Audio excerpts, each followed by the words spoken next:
O artigo a ser apresentado é denominado Crianças Portadoras de Queixa Escolar, Reflexões para Atendimento Psicológico. Foi escrito pela Cynthia Freller, que é doutora em Psicologia Escolar e do Desenvolvimento pela USP. O objetivo desse estudo é repensar o atendimento psicólogo clínico dirigido às crianças que chegam com a queixa escolar. Então, baseado nisso, foi feita uma pesquisa com psicólogos que atuam nessa demanda e foram coletados alguns laudos para serem analisados. A partir disso, eles notaram que grande parte desses profissionais, eles propunham o mesmo procedimento diagnóstico e o mesmo tratamento para todas as crianças. Só que tudo isso era feito sem levar em consideração o contexto social da criança, sem levar em consideração a queixa. E como consequência disso, ocorria muita desistência ao longo do tratamento. Os pais também relatavam muita dificuldade para seguir o plano de tratamento tão longo e considerado por eles injustificável. Eles não conseguiam entender a necessidade, já que dentro de casa, essas crianças elas não demonstravam nenhum problema, era só na escola. Além disso, as filas de espera para o tratamento eram muito longas. Por exemplo, uma psicóloga, ela cita que ela recebia da mesma diretora semanalmente pelo menos um aluno. Outros psicólogos, eles também relatavam que eles recebiam vários alunos com cartinha do colégio pedindo para incluí-los dentro de uma classe especial. Mas eles assumiam que eles não sabiam como funcionava essa classe especial. Então, esse processo todo ele vai ser insatisfatório para todo mundo. Para o aluno, para o professor, para a equipe pedagógica do colégio, para o próprio psicólogo também. Até porque muitas vezes esses psicólogos eles não conheciam como funcionava uma escola pública, eles não tinham noção da estrutura, de como era. E além disso, tinha todo o preconceito também com as famílias de baixa renda, porque eles acreditavam que era desestruturada e que não conseguiam atender as necessidades culturais e afetivas da criança, por exemplo. As queixas mais comuns relatadas eram sobre imaturidade, indisciplina, desobediência, agitação. Crianças que não conseguiam ficar quietas, sentadas na cadeira o dia inteiro, não conseguiam ficar fazendo lição e obedecendo ordem. E geralmente eram crianças normais, com alguns comportamentos que eram esperados para a idade. Só que com essa reação da escola, eles acabavam deixando de lado toda a parte criativa e a escola acabava podando a criança. Então a criança se sentia discriminada frente a tudo isso, ela se sentia desvalorizada dentro do colégio. Não só pelos professores, como também pelos próprios colegas. Eles se sentiam perseguidos, injustiçados. Então, a autora vai sustentar a tese de que é necessário refletir sobre os pressupostos teóricos, crenças e prejuízos que sustentam essa prática, e analisar suas consequências para a criança e também para a escola. Além disso, ela diz que o psicólogo, ao aceitar a criança inadaptada na escola como paciente e propor um psicodiagnóstico para conhecê-la, sem problematizar o fator intraescolar, ele vai estar limitando o seu campo de compreensão e de ação também. Então, ao desviar o olhar da escola e procurar um problema só na criança e na família, acaba resultando o próprio fracasso escolar. Tudo isso vai abrir uma discussão para o recorte de classe em geral. E uma coisa que a autora disse que eu achei muito importante foi sobre a adequação do tratamento psicológico clássico dirigido à população de baixa renda, porque eles acabam problematizando os pacientes, mas nunca a prática psicológica que é proposta. Então, nesse contexto, as crianças são psicologizadas e patologizadas por comportamentos que muitas vezes são normais para a idade, e muitas dessas queixas poderiam ser cuidadas pelo próprio círculo escolar, uma vez que o objetivo da escola é justamente socializar o conhecimento humano, respeitando a individualidade de cada sujeito, potencializando a criatividade, por exemplo. Além disso, é preciso rever a prática clínica dos próprios psicólogos para com as crianças que possuem essa queixa escolar, a fim de propor a escuta de todos os envolvidos, para juntos construírem uma intervenção. Só assim será possível entender a complexidade de todo o fracasso escolar, bem como começar o desmonte dele, auxiliando não só no crescimento da criança e da família, como também da escola. Nesse sentido, a respeito da queixa escolar, nos deparamos com uma clínica individualizante e focada no sintoma e nas faltas do indivíduo. e principalmente nas pautas relacionadas às relações pré-escolares e familiares. As crianças envolvidas na queixa escolar são, em maioria, crianças pretas de famílias de baixa renda.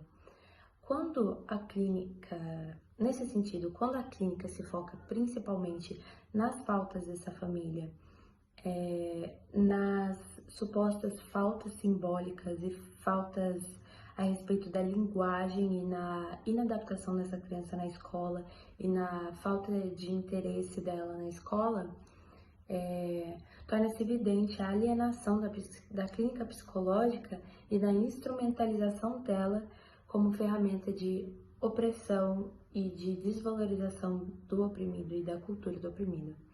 Nesse movimento de acatar as queixas da escola como verdade e automaticamente voltar-se para a família, no sentido de culpá-la pelo fracasso escolar e ignorar a cultura que ela possui, a história de vida que ela possui e considerá-la sempre faltosa,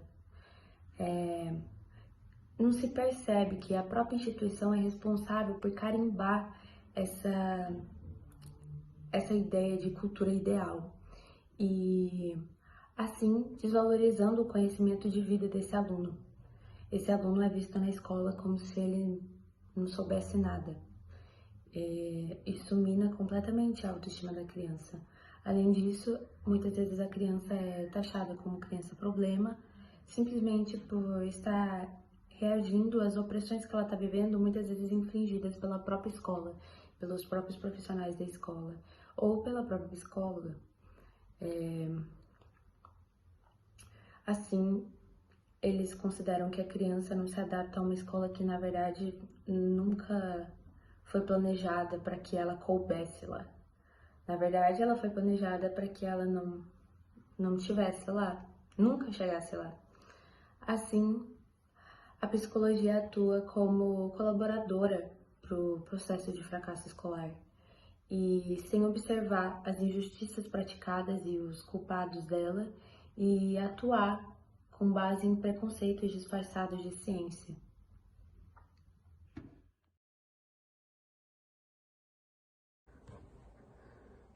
O cortar like, pra quem não conhece, é aquele que o pai tá levando o filho pra a escola e esse filho tá em idade de alfabetização. Na escola, esse aluno, no caso, ele é obrigado a seguir um padrão. E é o que acontece a maioria das vezes no sistema de ensino.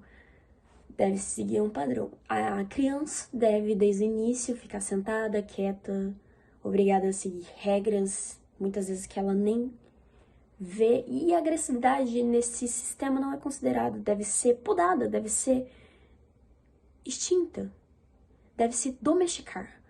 O que acontece é exatamente isso, muitas vezes, é a domesticação do aluno. Essa criança, se ela não segue esse padrão, ela é julgada para uma sala especial ou sintomizada. Ela tem um sintoma, ela é doente. Ela deve ser medicada para poder ficar dócil. E assim manter o sistema esse sistema opressor. Essa criança, quando ela é problemática, ela é identificada como um padrão problema, ela é enviada para o psicólogo escolar. E o que acontece é que o psicólogo acata o que a escola manda, acata que o problema é na criança e não no próprio sistema de ensino. Ele desconsidera que o desenvolvimento infantil é marcado por crises e rupturas, como afirmava o psicólogo Vygotsky. Então,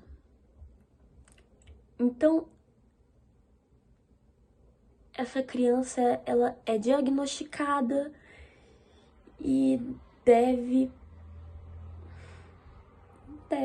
tomar um remedinho. Isso se tiver condições de tomar um remedinho.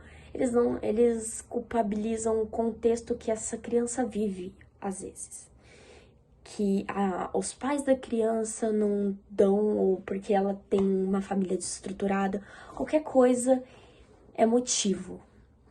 Mas o importante mesmo, que é o contexto escolar, o ambiente escolar, o ambiente que reproduz esse sistema capitalista de opressão, ele simplesmente não considera. Então, a falha começa por aí. O papel do psicólogo já se mostra como colaborador para um sistema opressor. Então, o que resta para essas crianças é obedecer.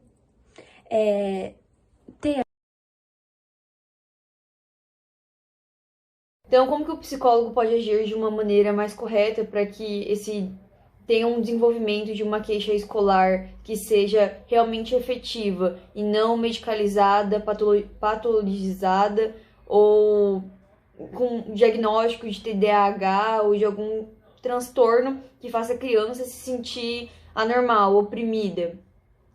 O psicólogo ele tem que abrir uma potência para que as crianças possam emergir, se fortalecer, não é dar foco na impotência, naquilo que a criança tem de negativo, no que ela não consegue, mostrar as vivências dessa criança, mostrar o que motiva ela, fortalecer ela com o que já está feito e não com o que não está feito. Os psicólogos eles desconhecem a estrutura de funcionamento da escola, não sabem qual é a relação de professor-aluno, não sabem quais os métodos que a escola emprega ali para aquele sistema educacional.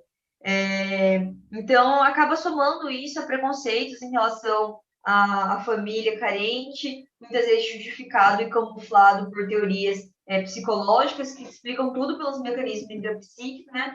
É tudo um problema da criança, então também é da família, e isso acaba sendo posto em evidência dentro da sala de aula do método de aprendizagem. Sendo que, na verdade, isso é só uma padronização que o sistema educacional ele segue, né? Então, o aluno tem que ter um bom comportamento, tem que ter uma boa nota para estar naquela classe. Se ele não tiver isso, ele tem que ser mandado para uma classe especial. Então, para finalizar, eu queria contar um caso da professora Beatriz de Paula, que trabalha no Instituto de Psicologia da USP.